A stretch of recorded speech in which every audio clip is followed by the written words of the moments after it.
my father came from Japan in 1905. He was 15 when he immigrated from Japan. He worked until he was able to actually build a store. Let me tell you a story in the form of a dream. I don't know why I have to tell it, but I know what it means. Close your eyes, just picture the scene as I paint it for you. It was World War II when this man named Kenji woke up. Ken was not a soldier.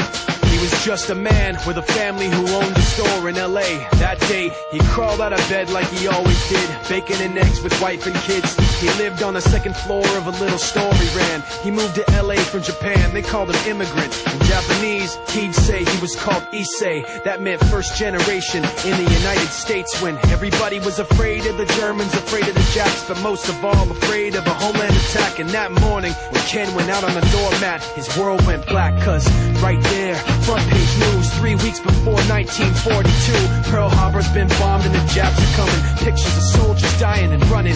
Ken knew what it would lead to, just like he guessed. The president said the evil Japanese in our home country would be locked away. They gave Ken a couple of days to get his whole life packed in 2 bags. Just 2 bags, couldn't even pack his clothes. Some folks didn't even have a suitcase to pack anything in, so 2 trash bags is all he gave them. And when the kids asked, Mom, where are we going? Nobody even knew what to say to them. Ken didn't want to lie. He said the U.S. is looking for spies, so we have to live in a place called Manzanar, where a lot of Japanese people are. Stop it, don't look at the gunman. You don't want to get the soldiers wondering if you're gonna run or not, cause if you run then you might get shot. Other than that, try not to think about it. Try not to worry about it being so crowded, cause someday we'll get out. Someday.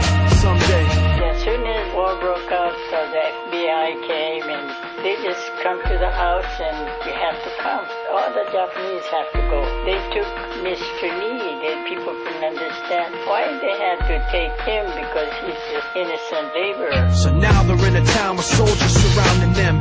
Every day, every night, look down at them. From watchtowers up on the wall, Ken couldn't really hate them at all. They were just doing the job, and he wasn't gonna make any problems.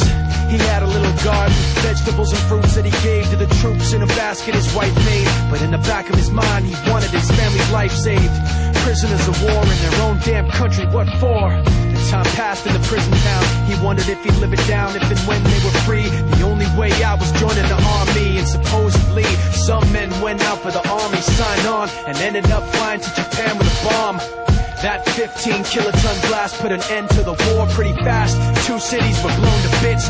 The end of the war came quick, and Ken got out big hopes of a normal life with his kids and his wife. But then they got back to their home, and what they saw made him feel so alone. These people had trashed every room, smashed in the windows and bashed in the doors, written on the walls and the floor, Japs not welcome anymore.